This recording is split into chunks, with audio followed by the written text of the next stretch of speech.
नमस्कार, स्वागत है आपका सागर कोचिंग सेंटर भगवानपुर में। मैं हूं श्रवण कुमार सागर।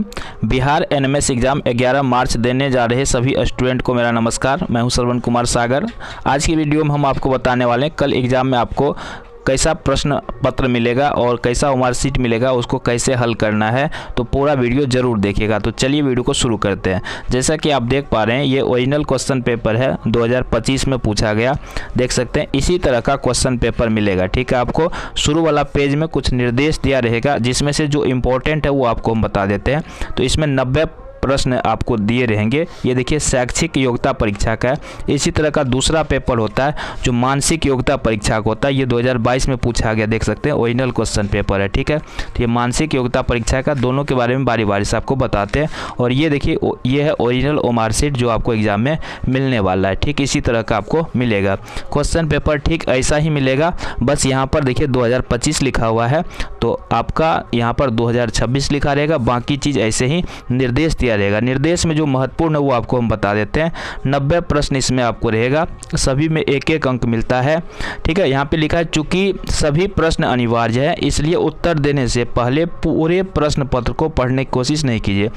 अगर आप इस पूरा प्रश्न पत्र को पढ़ेंगे तो काफ़ी समय लग जाएगा, क्योंकि देख सकते हैं कितना ये पेज का प्रश्न पत्र है।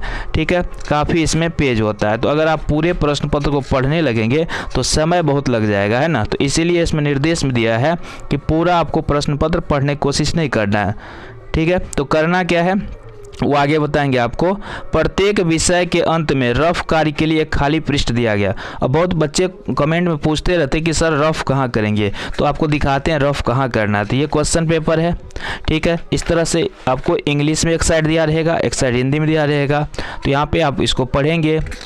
जैसे रफ के लिए ज़रूरत पड़ेगा तो यहाँ देखिए केवल अपूर्ण कार्य के लिए, तो यहाँ पे आप रफ कर सकते हैं, यहाँ पे रफ कर सकते हैं। देखिए पूरा पेज खाली दिया हुआ है यहाँ रफ के लिए। ये है क्वेश्चन, यहाँ पे देखिए रफ के लिए पूरा जगह दिया हुआ है। तो इस तरह से 2-3 पेज के बाद एक बार रफ के लिए यहाँ पे जगह दिया रहता है। तो इस सब खाली जगह यहाँ पे आप रफ कर सकते हैं। तो इस तरह से जो है काफ़ी आपको स्पेस मिल जाता है रफ के लिए, तो घर से आपको ले जाने की ज़रूरत नहीं है। ठीक है, मार्कशीट के बारे में थोड़ा सा आपको बता देते हैं। तो यहाँ पे देखिए मार्कशीट में यहाँ पे इस तरह से मिलेगा, देख सकते हैं 2025 में ओरिजिनल मार्कशीट है। ये आपको दिया जाता है। ठीक है, 2 मार्कशीट दिया जाता है, तो एक कार्बन कॉपी लगा होता है। तो एक ओरिजिनल मार्कशीट जो होता है वो आपको एग्जाम के बाद ले लेता है, लेकिन ये कार्बन कॉपी है उसी का जो ओरिजिनल मार्कशीट है, तो वो आप घर ला सकते हैं ताकि आप आंसर की से मिला सके कि आपका कितना सही हुआ। तो ये आपको दे देता है, दोनों पेपर में अलग अलग मार्कशीट देता है। जैसे कि ये शैक्षिक योग्यता परीक्षा सेट पेपर का मार्कशीट है। सेम इसी तरह से मानसिक योग्यता परीक्षा में भी होता है, बस चेंज क्या रहता है यहाँ पे लिखा रहेगा मानसिक योग्यता परीक्षा। बाकी देखिए यहाँ पे रोल नंबर भरने के लिए तो 12 अंकों का आपका रोल नंबर है। ठीक है, आपने एडमिट कार्ड डाउनलोड कर लिया होगा, देखे होंगे उसमें। तो प्रत्येक यहाँ जो बॉक्स है, प्रत्येक बॉक्स में आपको एक एक जो है संख्या को लिखना है। ठीक है, और उसके नीचे जो यहाँ पे दिया हुआ 1 2 3 4 5 करके, तो जैसे इसमें 5 लिखे तो 5 के नीचे यहाँ गोला भी करना आपको। ठीक है, 5 के नीचे यहाँ पे गोला भी आपको करना है। तो जैसे देखिए इसमें हम यहाँ पे 5 भरते हैं, तो ऐसे भरिएगा बॉक्स के अंदर, बाहर नहीं जाने दीजिएगा। और यहाँ 5 भरे हैं तो यहाँ 5 के नीचे, ठीक है, इस तरह से आपको गोला भी करना है। तो ये चीज़ आप ध्यान में रखेंगे। ठीक है, तो ऐसे आपको गोला करना है, जो भरेंगे उसके नीचे आपको गोला भी करना है। ठीक है, यहाँ पे पूरा गोल करते हैं, समझ में आ गया। जैसे इसमें 4 भरेंगे तो 4 के नीचे, तो पूरा इस तरह से 12 अंक में सबको आपको गोला कर देना है। दूसरा चीज़ इसमें भरने के लिए जो रहेगा आपको प्रश्न पुस्तिका संख्या, ये कहाँ मिलेगा आपको, तो ये मिलेगा क्वेश्चन पेपर पे। ये आपका क्वेश्चन पेपर, यहाँ पे देखिए यहाँ पे रेड कलर से एक नंबर आपको दिखाई दे रहा होगा।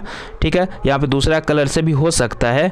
तो यहाँ पे एक नंबर रहेगा 6 अंक का, ये है प्रश्न पुस्तिका संख्या। तो ये नंबर जो आपको क्वेश्चन पेपर पर लिखा रहता है। ठीक है, देख सकते हैं यहाँ पे क्वेश्चन पेपर पर लिखा रहता है। तो यही नंबर आपको क्या करना है, आपके क्वेश्चन पेपर पर जो लिखा रहे वही सेम चीज़ इसमें आपको लिखना होगा। ठीक है, इसमें जैसे यहाँ पे 2 5 है तो हम यहाँ पे 2 लिखेंगे, यहाँ पे 5 लिखेंगे। ठीक है, इसी तरह से 6 3 है तो 6 3, इसको आराम से लिखिएगा, बाहर नहीं जाने दीजिएगा, सही से लिखिएगा, ठीक है। अगर आप इसको भरने में गलती कर देंगे ना तो फिर आपका कॉपी ही चेक नहीं होगा, आप सही बना करके भी फेल हो जाइएगा। इसीलिए सही से देख करके लिखिएगा। रोल नंबर ऐसा नहीं कि याद है तो अपने इसलिए एडमिट कार्ड रहेगा आपके पास, उसमें से देख करके एक एक अंक को ध्यान से लिखिएगा, ठीक है। इसमें थोड़ा 2 मिनट ज़्यादा लग जाए, 2 क्वेश्चन कम बनाइएगा और चलेगा, लेकिन ओमार शीट भरने में कोई गलती नहीं कीजिएगा। यहाँ पे जो भरे, जैसे इसमें 2 लिखे तो यहाँ पे 2 को गोला भी करना है, ठीक है। तो इस तरह से ध्यान दीजिएगा, ओमार शीट में आपको पूरा सही से गोला करना है। काला या ब्लू पेन का प्रयोग कर सकते हैं तो काला बेहतर रहता है, ठीक है। वैसे आप ब्लू का भी कर सकते हैं, निर्देश में दिया गया। तो इस तरह सबका कीजिएगा। यहाँ पे हम सब करेंगे तो समय बहुत लग जाएगा, वीडियो लंबा हो जाएगा, इसलिए हम आपको यहाँ पे थोड़ा सा तरीका बता दिए। बस 2 चीज़ यहाँ पे भरना है। उसके बाद यहाँ देखिए नीचे में आपको मिलेगा परीक्षार्थी का पूरा नाम, ठीक है। तो अपना पूरा नाम यहाँ पे लिखेंगे, ठीक है। तो आपका जो भी नाम है वो यहाँ पे आप इसमें पूरा नाम इसमें लिख दीजिएगा, ठीक है। अब बहुत सारे सवाल होंगे, हिंदी में लिखेंगे कि इंग्लिश में। तो देखिएगा एडमिट कार्ड में जो आप जैसे लिखे होंगे, आपने फॉर्म भरते समय सिग्नेचर किया होगा, ठीक है। तो वैसा ही कीजिएगा, ठीक है। तो अगर आप इंग्लिश में किए होंगे तो इंग्लिश में कीजिएगा, हिंदी में किए होंगे तो हिंदी में कीजिएगा। जैसा आप देख लीजिएगा आपके एडमिट कार्ड पे कैसा है फोटो के नीचे, तो उसी तरह का कर दीजिएगा, ठीक है। और इसके अलावा कुछ भी आपको नहीं भरना है, ठीक है। भरने के लिए बस इतना था। यहाँ से आपका क्वेश्चन शुरू होता है। जैसे 1 नंबर है तो 4 ऑप्शंस दिए गए हैं। तो क्वेश्चंस को कैसे बनाना है थोड़ा हम इसके बारे में आपको बताते हैं। तो देखिए ये है आपका क्वेश्चन, 90 प्रश्न है इसमें। तो यहाँ पे हम यहाँ से पढ़ना चालू करेंगे, ठीक है। यहाँ से हम पढ़ते हैं, पहला क्वेश्चन पढ़ते हैं। समतल दर्पण द्वारा बनाया गया प्रतिबिंब होता है, ठीक है। तो इसका आंसर आपको जो भी मिल जाए तो उसमें क्या करेंगे कि यहाँ पर हम छोटा सा चिन्ह लगा देंगे। जैसे मान लीजिए इसका आंसर 2 नंबर होगा ना, बिंब के साइज का, हाँ ठीक है। तो इसमें हम छोटा सा यहाँ चिन्ह लगा देते हैं, ठीक है। उसके बाद सूर्य से पृथ्वी की दूरी लगभग, तो यहाँ पे इसका सही आंसर ऑप्शन 4 है तो ऑप्शन 4 में लगा दिए। ऐसे करके आपको जो बन जाता है तो उसमें चिन्ह लगाते जाइए, क्वेश्चन को पढ़ते जाइए पूरा। एक बार 90 प्रश्न तक इसी तरह से बनाते बनाते जितना बन जाए, मान लीजिए आपको 30-35 प्रश्न तो बन ही जाएंगे। तो जितना बन गया अब क्या कीजिए, वो मार्कशीट में रंगना प्रारंभ कीजिए। तो 1 का हमको यहाँ पे मिला था दूसरा वाला, तो अब यहाँ पे 1 में हम यहाँ देखेंगे और यहाँ पे दूसरा वाला में चिन्ह लगाएंगे, ठीक है।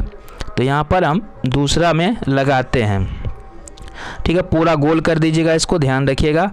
एक ही प्रश्न में 2 ठो में नहीं रंगिएगा, नहीं तो फिर उसका पेंडिंग हो जाएगा।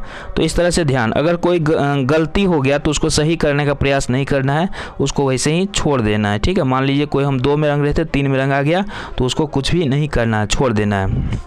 चलिए इसी तरह से जो भी प्रश्न बनाए थे सबको रंग लेंगे।